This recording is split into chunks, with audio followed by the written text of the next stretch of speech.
Thank you very much, and good evening, everyone. This is a hard act to follow. Elder James, we certainly appreciate the presentation that he made, and happy to see each of you out. He mentioned that I had been retired, and that's been about 12 years. So to stand here tonight, I'm picking up a mantle that I had set down about 12 years ago, and so I'm going to need your prayers. Tonight's subject, I want to talk a little bit about is religious liberty safe in the 21st century? Because an attack against any religion is really an attack against our own religion. Amen.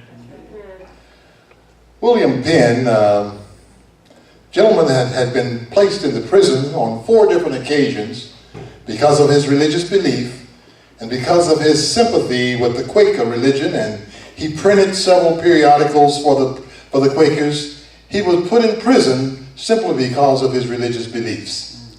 And William Penn made the statement, and I want you to think about it. He says, liberty without obedience is confusion, and obedience without liberty is slavery. Kind of deep, isn't it? Yes. But it's interesting. Think about it as we go through this. Could you go back just for a minute? Liberty without obedience is confusion, and obedience without liberty is slavery.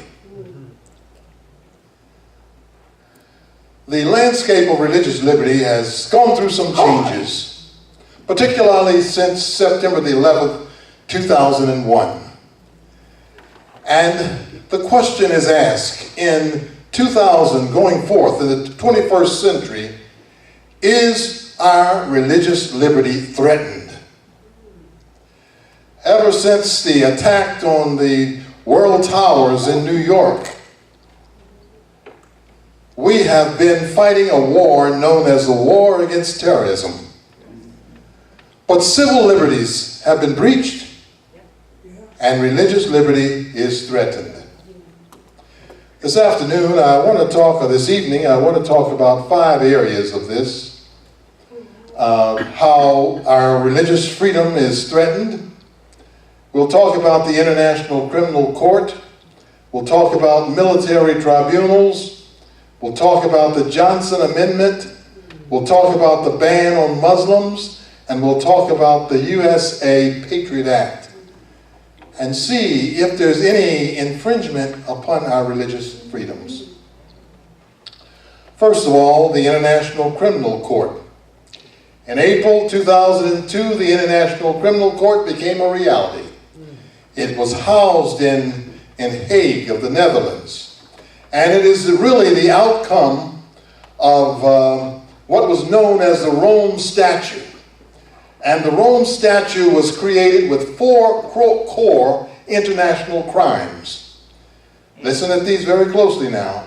Genocide, crimes against humanity, war crimes, and crimes of aggression. Now, at the time that it was called, the Rome Statutes had nothing to do with the Roman Church, but because the UN held this meeting in the city of Rome. And at the time, the Rome Statutes had been put together. They had not really described what they were, or identified, or given a definition.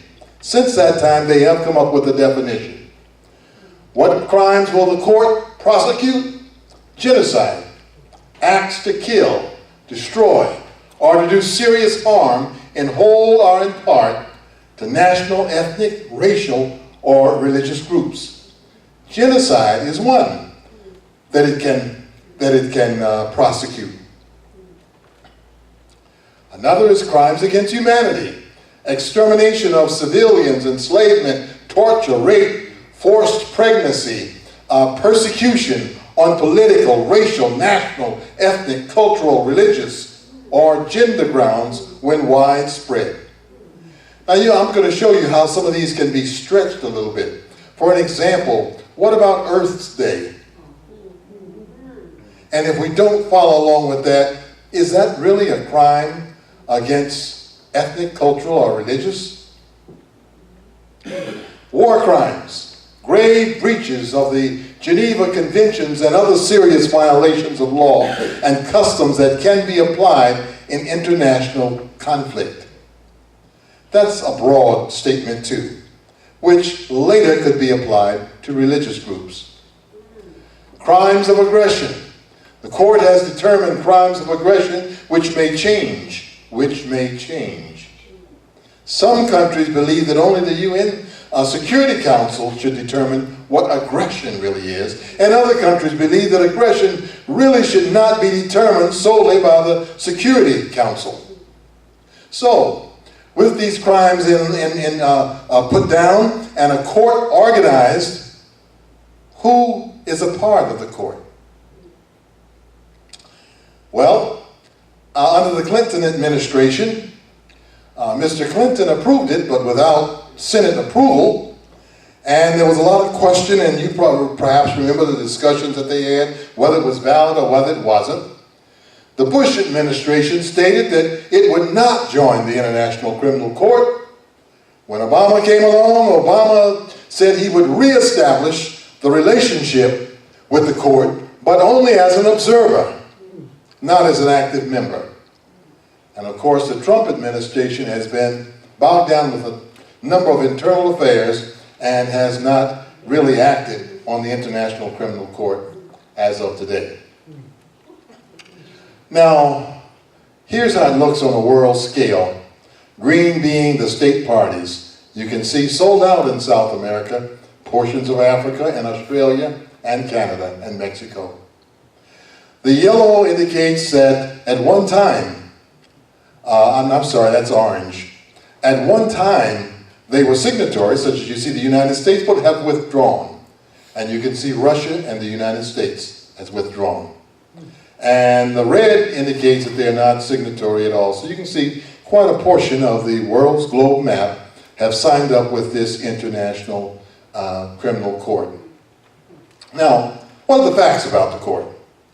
Number one, the court is housed in Hague, Netherlands. The court is comprised of 18 judges who serve 9-year terms. When it was first established, the judges were put in staggering tenures, such as 8 of them were 3 years, 8 of them were 6 years, and 8 of them were 9 years. So once the court is put into action, then at no time will you have a complete turnover of the judges. Right now there are about 123 states that are members of the court. There are 39 individuals who have already been indicted by the court, such as the Uganda rebel leader, and Omar al-Bashir, the Sudanese president, and Kenyatta, the Kenyan president. And incidentally, all of those are from Africa. And some of the African nations right now are beginning to say that you are discriminating against us because you're only prosecuting those that have come from the continent of Africa. And that's already one of the problems that it's running into. China, India, Russia, and the United States are very critical of the court. And in 2002, Israel and the United States withdrew their support. Americans really fear that having a non-Western court judge them that they would not get a fair shake. Now there's some pros and some cons about the International Criminal Court.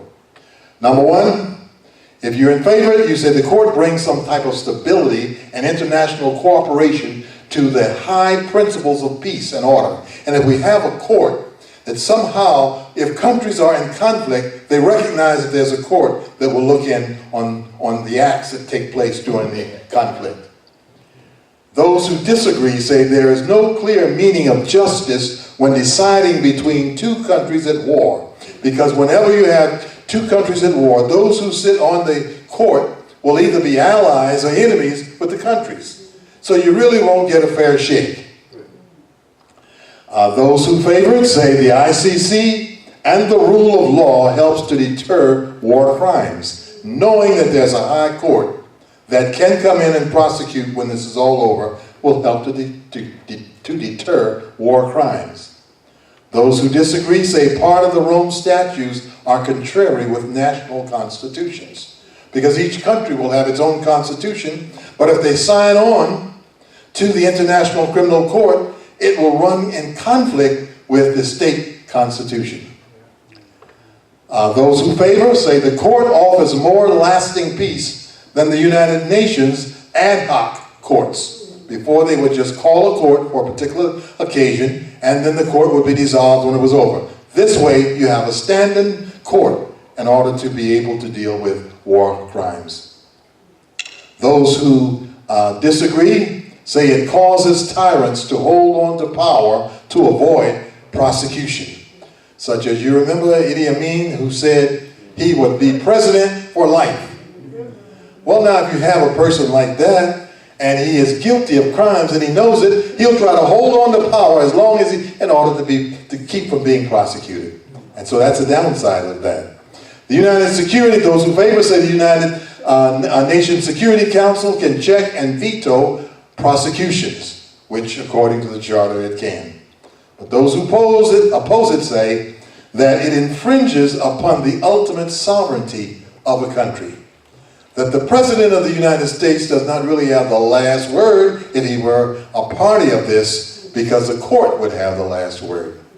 And it's interesting with the case, I think it was the Smith decision back in 1991, when the Native American lost on that Smith decision, and one of the things that was said was they would like to take it to an international court that would overrule the United States Supreme Court. You can see the types of problems this would generate.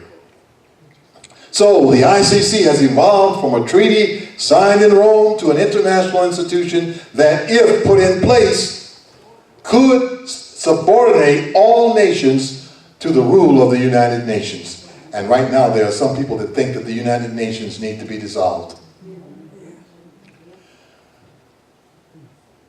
Well, we don't know what we do know what the end result is going to be. We know that. But how remains unknown. And oftentimes we are tempted to speculate as to how it's going to come about. But we cannot speculate. We can only go by what is given to us in the word of the spirit of prophecy and in the Bible. And let's just take a look at what the spirit of prophecy says. Here the servant of God says, volume 6, page 18. As America, the land of religious liberty, shall unite with the papacy in forcing the conscience and compelling men to honor the false Sabbath, the people of every country, how much? Every country of the globe shall be led to follow her example. And then in the Word of God, Daniel 12:1, very familiar. At that time shall Michael stand up, the great prince, which standeth for the children of thy people. And there shall be a time of trouble, such as never was since there was a nation, even to that same time. Tomorrow evening we're going to be talking about religious liberty then and now, and we'll talk about some of the things that has happened over the years with people simply because of their religious belief. But here the Bible tells us that there will be some things that will happen that has never been seen since there was a nation. And at that time thy people shall be delivered, everyone that shall be found written in the book. So whether the International Criminal Court is a blessing, whether it's good or whether it's bad, whether it's a blessing or a curse, remains to be determined. But what I do want you to pay attention tonight is that notice the quiet assembly of a powerful mechanism for prosecution that's being installed just at the end of time. Let's take a look at the military tribunals. Now, a tribunal is a court that's run by the military to adjudicate special cases, usually involving foreigners during a time of war.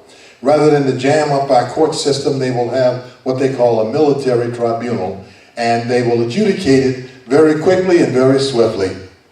But there's some problems with that. In fact, there's what is known as the Security Council. the National Security Council, which meets with the president, and it helps to formulate policies as it relates to national security and helps to implement those policies. Now, the United States has been a critic of other nations who have used tribunals because the tribunals have a way of limiting what we refer to as due process of law. That is, giving the person an opportunity to state his case, and with certain things. For an example, I can be accused of a crime, but I am presumed innocent until I'm proven guilty. In a tribunal, that is not the case, as we will discover as we later go on. There are many countries that the United States has looked at very critical. One is China. Because of the nationwide crackdown against human rights, authorities take control over churches. They have televised confessions in which they will torture a person to make a confession, and they will televise this as though it's his free will. And there are many other atrocities that take place in China. And so the United States looks at China as one of those that abuse human and religious rights. Egypt is another country. Executions were carried out routinely for a while. Detainees faced torture and other ill treatment. Women and members of religious minorities were subject to discrimination and inadequately protected against violence, and authorities arbitrarily restricted the rights of freedom of expression and arrested, imprisoned government critics and political opposition leaders. All you got to do is to speak out against a political leader, and you may just disappear off the streets and no one will know where you are. Kenya. Continued attacks in Kenya by Al-Shabaab, the Somali-based armed group, led Kenya to step up the counterterrorism operations, which resulted in an increased extrajudicial executions, forced disappearances, and other human rights violations. And human rights organizations report violations by security agencies during these operations were increasingly harassed. In other words, you couldn't even trust the police. In Pakistan, executions, and also the blasphemy laws. We had I think this was a university teacher that made a statement about Muhammad, and he was arrested, put in jail, and sentenced to be executed, to die, as a result of the statement that he made. And this was the blasphemy laws. You can't really express how you feel religiously. Saudi Arabia, another one, during the Iraqi war. They did not want any Bibles to enter into the country. And our troops were there protecting them. And so the troops had to have their Bibles sent in camouflage. They could not send a little black book with Holy Bible across the cover. Our troops had to have them camouflaged just to get the Bibles into the country. Other countries cited for abuse of human rights are Nigeria and Malaya, Kyrgyzstan, Peru, Sudan, Turkey, and there are several others of the world. But the way we are going, we very well could add the United States flag to that little spot down in the left of the screen.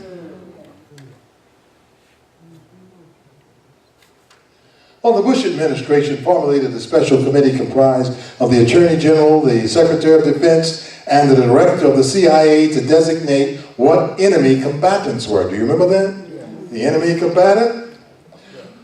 Well, the enemy combatant was a result of what was signed in the Law Military Commission Act of 2006 by President George Bush.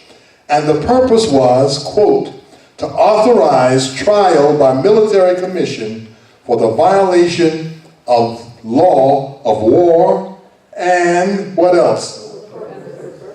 For other purposes. What other purposes? Notice that the laws are being set up so that when the time of trouble comes, They'll be there on the books. A person so labeled can be transferred to military custody and held, how long? Indefinitely in detention. Incommunicado, which means that they can't call out, nor any calls coming in. They are held without any type of communication. Subject to interrogations, without an attorney, without any legal advice. And what else? Beyond the reach of any judicial review. That's dangerous. That's dangerous. This violates the Fifth Amendment of due process. So in 2001, Washington announced that under the presidential 13th military order, foreign nationals designated by the president as suspected terrorists, we're in a war against terrorism now, and aiding terrorists can be detained, can be tried, convicted, and what else? Executed without public trial. In other words, all this is done in secret, without access to counsel, without presumption of innocence, without proof of guilt beyond a reasonable doubt, and without the right to appeal to a federal court. That sounds more like a kangaroo court, doesn't it? Yeah. I'm telling you, this is not a fairy tale. You can go and check it out for yourself. So somebody says, well, are we not protecting our national security? We need to do something to protect our national security. Are we justified to discriminate? Well, the answer is the blood of Jesus Christ does not cater to any special group. All life is sacred. Be it American, be it Iraqi, Asian, Indian, African, or European. The blood of Jesus Christ is for all of us. And there are certain rights, human rights, that must be given to every human being, irrespective of where he came from. The right to a fair trial is a basic human right, deserving of Americans and non-Americans alike. Be fair. You know that American history is entrenched in the continuous struggle to keep government from designating one segment of humanity as unworthy and others as being worthy. And it doesn't matter whether I'm talking about slavery, American system of slavery in which people were kidnapped, brought to this country, worked without recompense, and put in sub-living houses, substandard housing. Or whether we're talking about Native Americans in which their land was taken from them, and then mottos was displayed such as the only good Indian is a dead Indian. Or how we would treat foreigners that would come to this country, whether they were coming from China, or whether they were coming from Ireland, or any of the other places that they found a lot of discrimination once they put their feet on American soil. The blood of Jesus Christ covers all of us, and we ought to treat all men equal, and treat all of them fairly and with dignity. The American Convention on Human Rights states that the essential rights of man are not derived from one being a national from a certain state, but are based upon the attributes of human personality. So when we stand up and we pledge with liberty and justice for all, what are we saying? Liberty and justice for some? Liberty and justice for nationals of the United States, or liberty and justice for all? Justice in practice against foreign nationals is just as abominable as injustice practiced against American citizens. And if tolerated, listen to this very closely, if tolerated, will set the precedents for and a pattern of normality. And when it comes to you and me during the time of persecution, the precedent would have already been set. Franklin Littell says that You've probably heard this before. When they came for the Nazis, when the Nazis came for the communists, I remained silent. I was not a communist. But when they came for the Social Democrats, I remained silent. I was not a Democrat. When they came for the trade unionists, I remained silent. I was not a trade unionist. When they came for the Jews, I remained silent. I was not a Jew. Then when they came for the Seventh-day Adventists, I remained silent. There was no one left to speak up for me.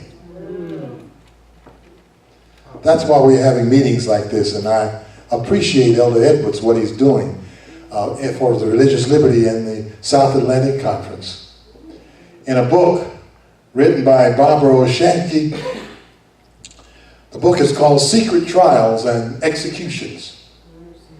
And she says, since the attack of September the 11th, the United States has witnessed sweeping revisions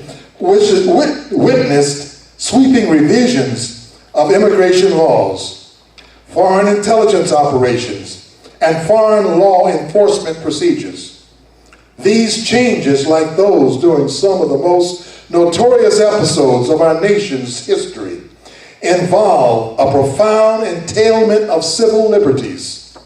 In the not too distant past, the United States government reacted to national security threats with policies that we now remember with horror.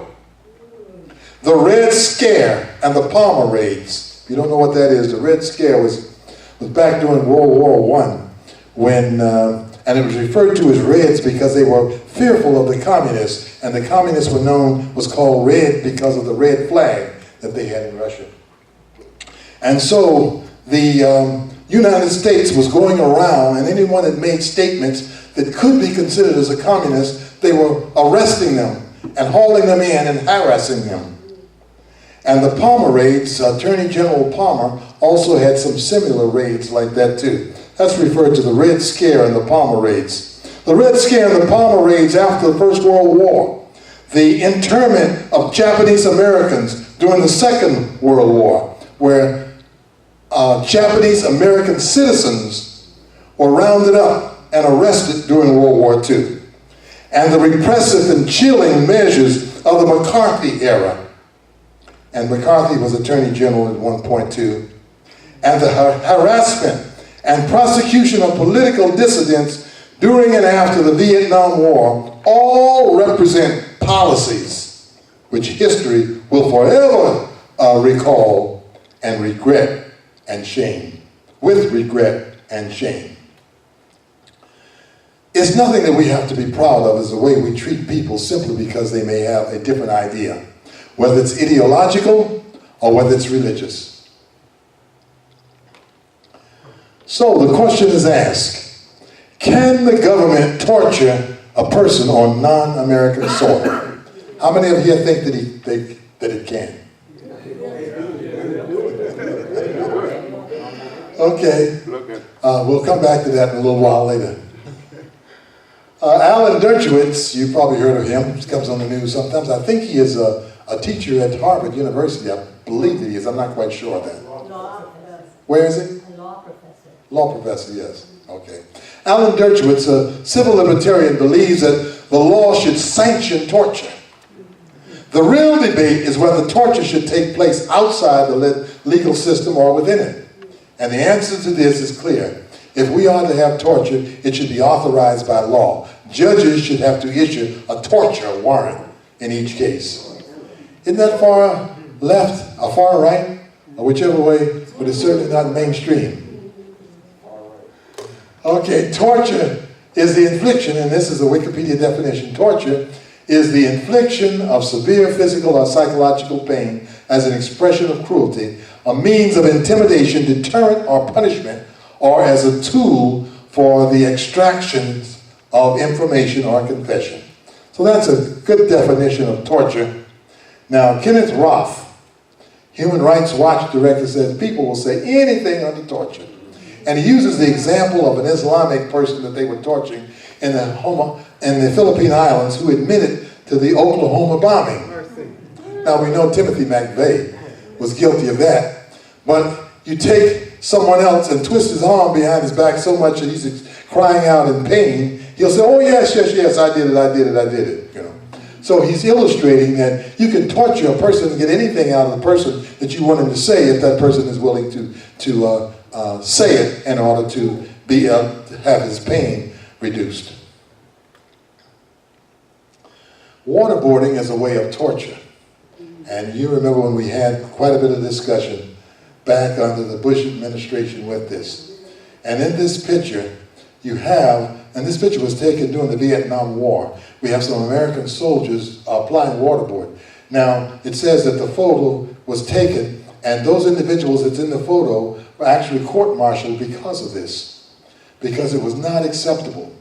But yet, this is a modern person being waterboarded, where his hands are tied, feet tied, he can't move, eyes are covered, and they're pouring water down his nasal cavity and in his mouth, and the person gets the impression as though he's going to drown. And the United States was applying that, so you can understand now why I say that American flag might very well go in the little box on the left-hand side of the screen. Waterboarding was used for interrogation as early as the Spanish Inquisition to obtain information, coerce confessions, and punish and intimidate people. Another way that we can torture a person is through sleep deprivation. And sleep is just as important as drinking water and eating food and eliminating. And when you take a person and put him in a cell, and every 7 to 8 minutes, all during the night, you ring a bell that will wake him up, he will be deprived of his sleep. And you keep doing that until you can try to get an answer out of the person, whether the answer is reliable or whether it is not. So the question is, does the end justify the mean, or does the means justify the end? Well, dropping all the way down to midway, it says, those who honor the Bible Sabbath will be denounced as enemies of law and order, as breaking down the moral restraints of society, causing anarchy and corruption, and calling down the judgment of God upon the earth.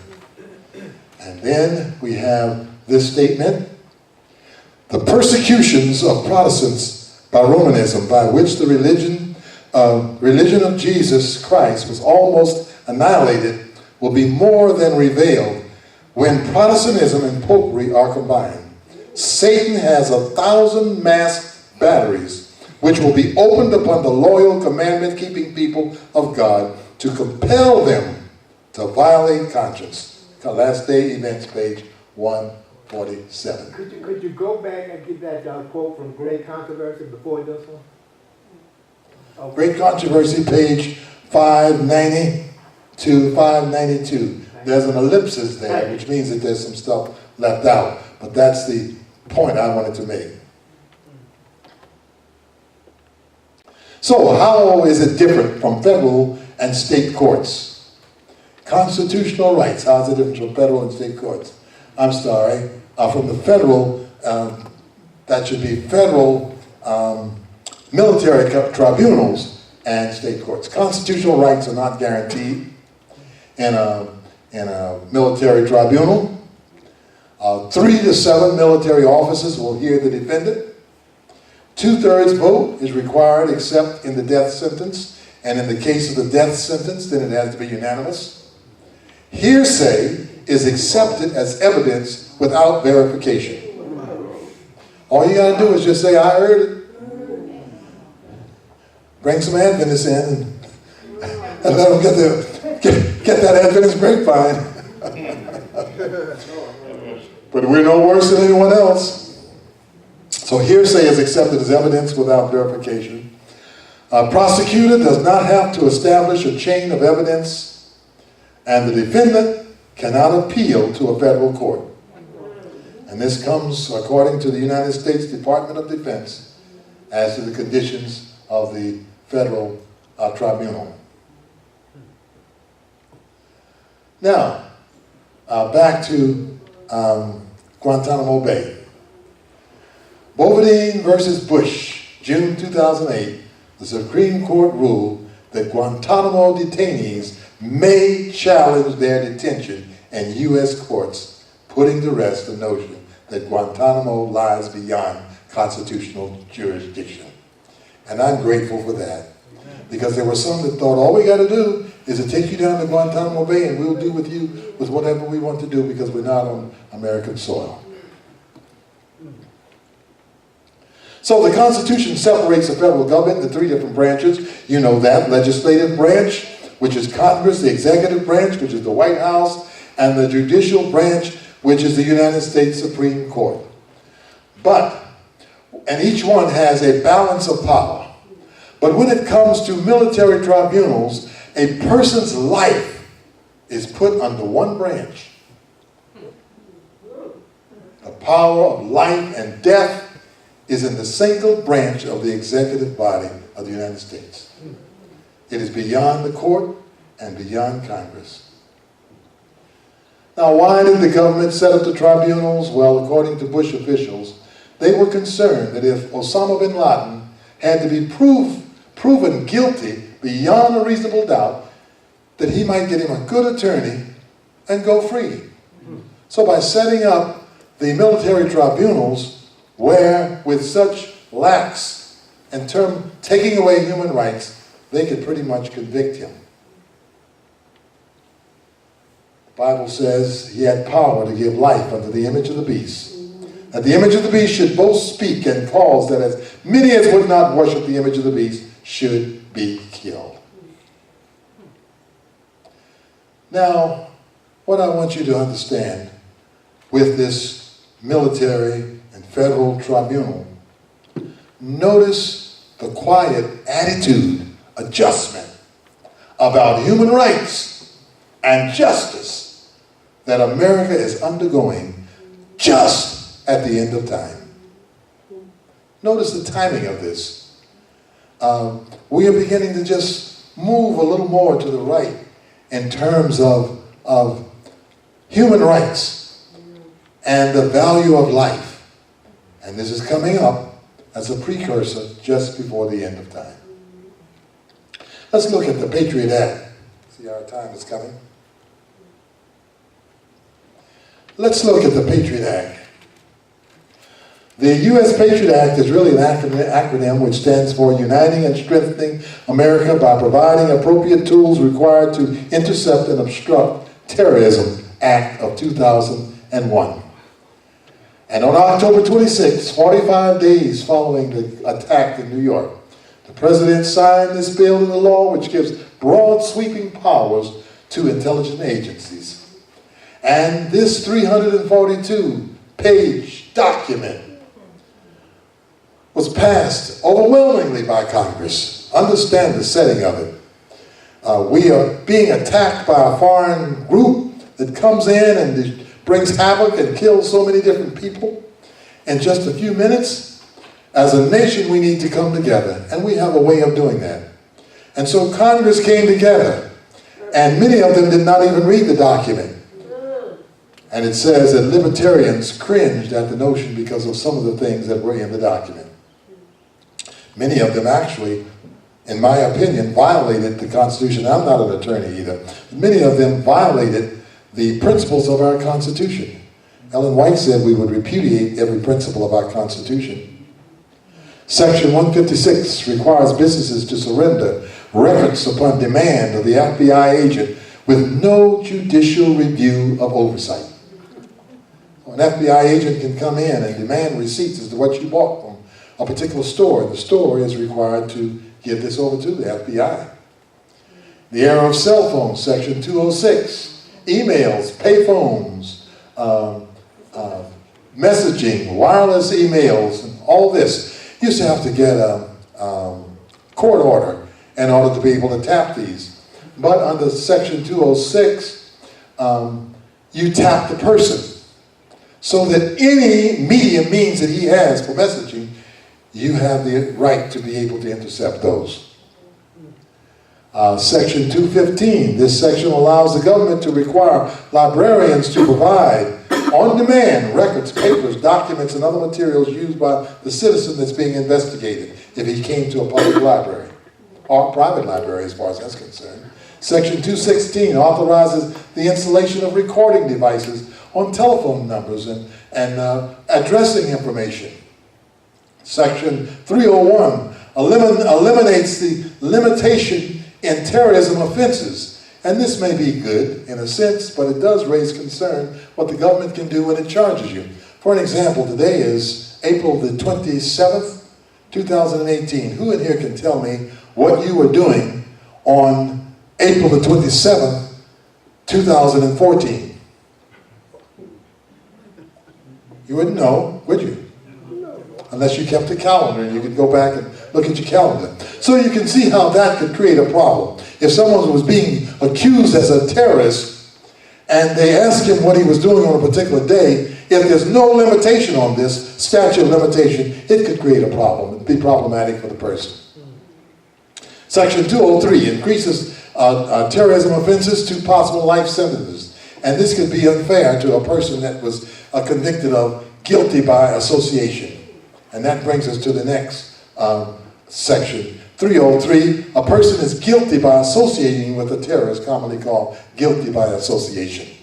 That meant that if that could be interpreted, if someone came in here with a turban on and said he was hungry, and the church was having a potluck and you fed him, and after Sabbath you gave him a haircut, and he said, well, it's cold outside, and some of the sisters came and gave him a coat from the welfare department of the church, and he left, and later found out that the Seventh-day Adventist Church, he was a terrorist, and the Seventh-day Adventist Church was actually aiding him.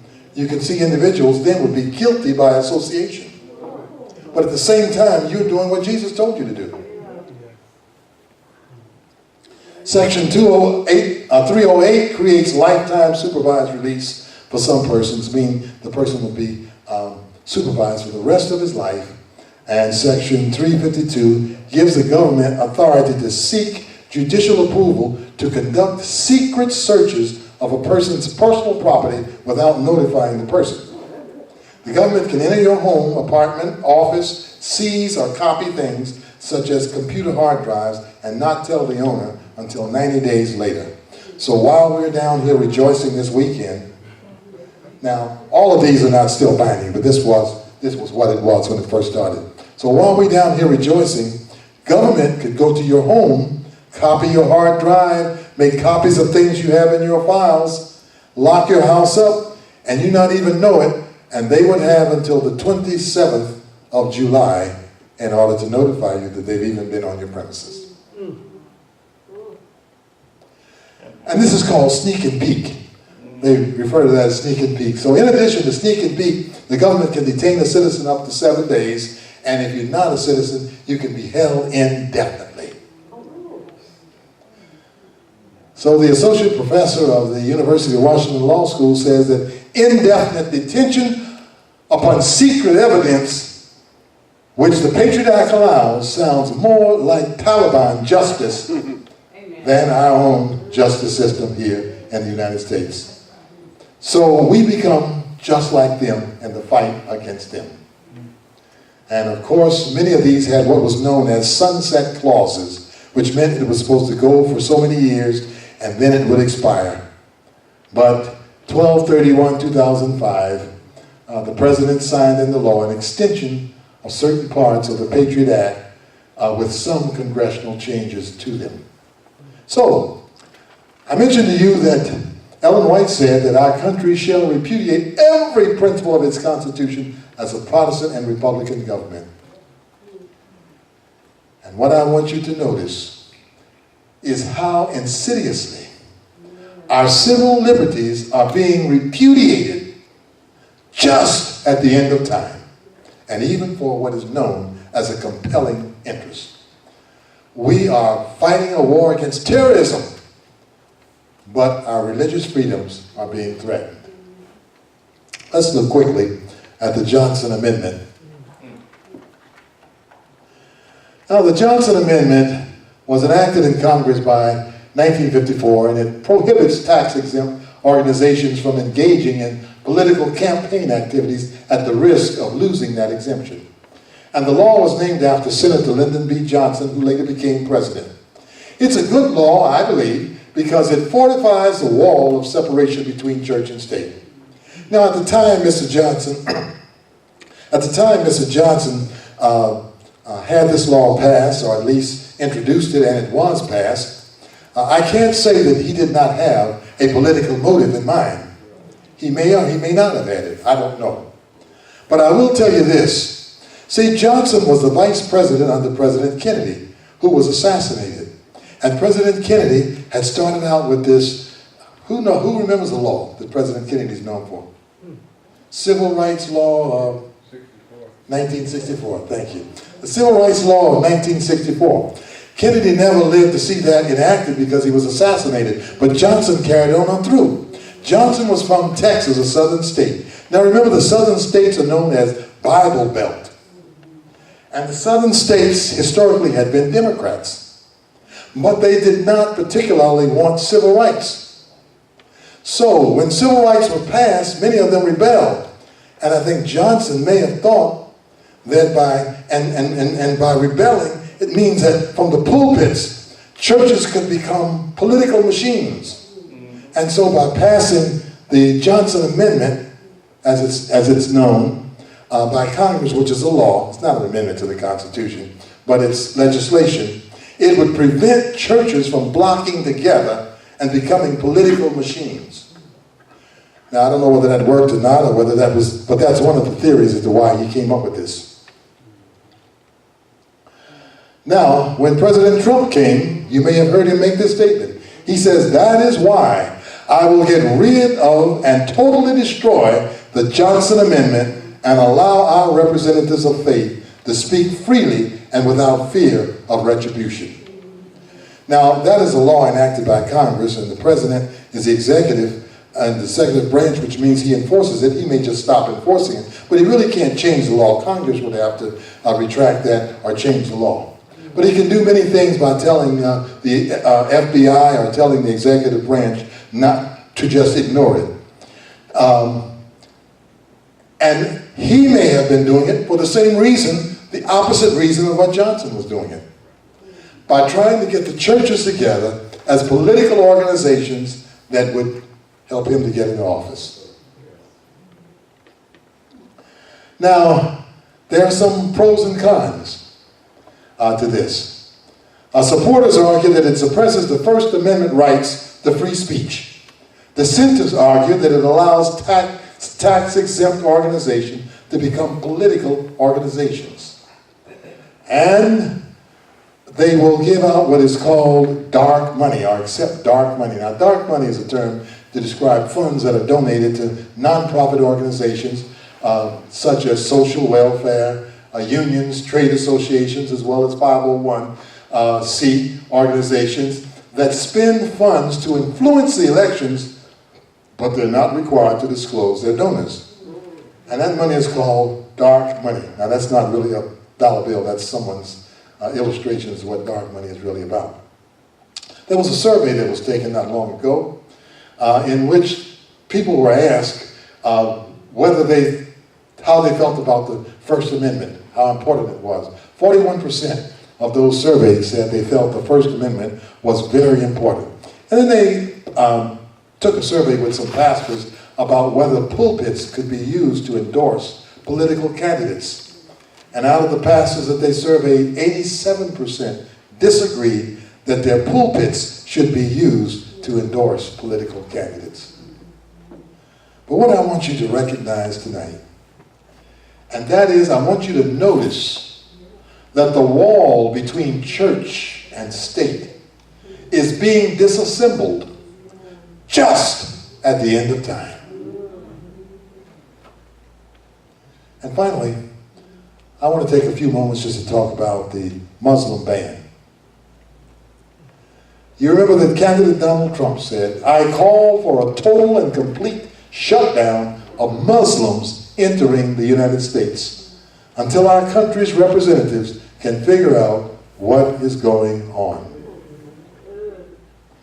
In other words, libertarians and religious individuals looked at that as being a threat against religious freedom.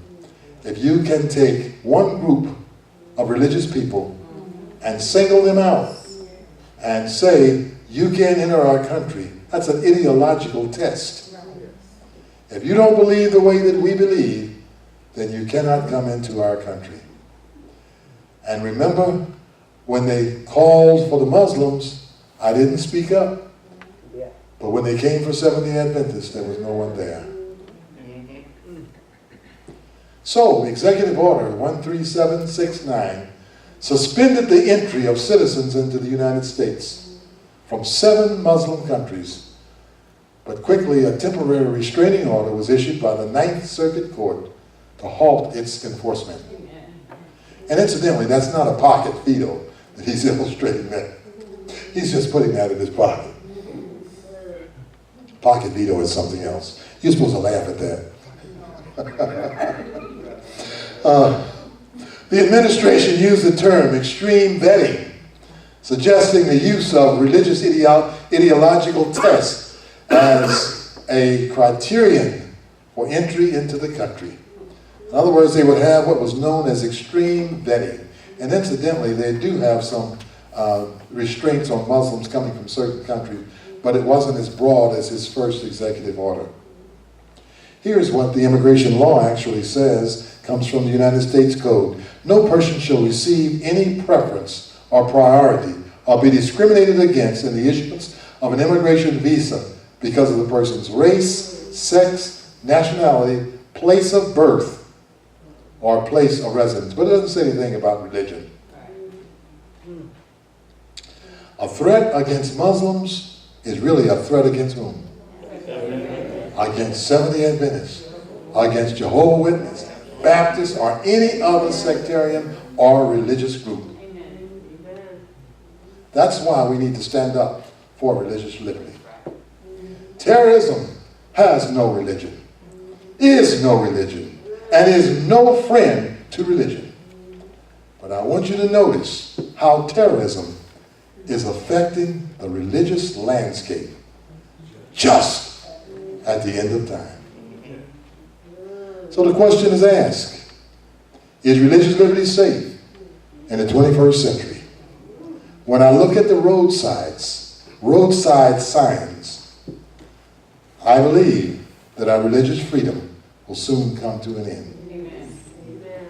Daniel said, and this is one of the few pictures that has Daniel with a beard. Yours had Daniel with a beard too, Kevin. Daniel was a eunuch. And so if that were the case, he probably wouldn't have had a beard. But this artist drew him with a beard. And there shall be a time of trouble, such as never was since there was a nation, even to that same time. John says, as many as would not worship the image of the beast should be killed. Jesus told this group, then shall they deliver you up to be afflicted, and shall kill you, and ye shall be hated of all nations for my name's sake. Ellen said, the controversies of the past are to be revived. New controversies will arise. The scenes to be enacted in our world are not yet dreamed of. Satan is at work through human agencies. Those who are making an effort to change the Constitution and secure a law enforcing Sunday observance little realize what will be the result. But I'm grateful tonight that there is a greater court in heaven, higher than the Supreme Court, exalted above the International Criminal Court, elevated above the military tribunals of the earth. For God, the righteous judge, rules there. And the heavens declare his righteousness, for God is judge himself.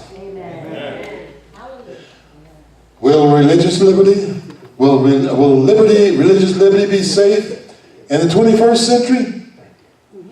Well, our fear and the threat to safety and security of our nation have affected civil liberties and have set the stage for the oppression of religious minorities.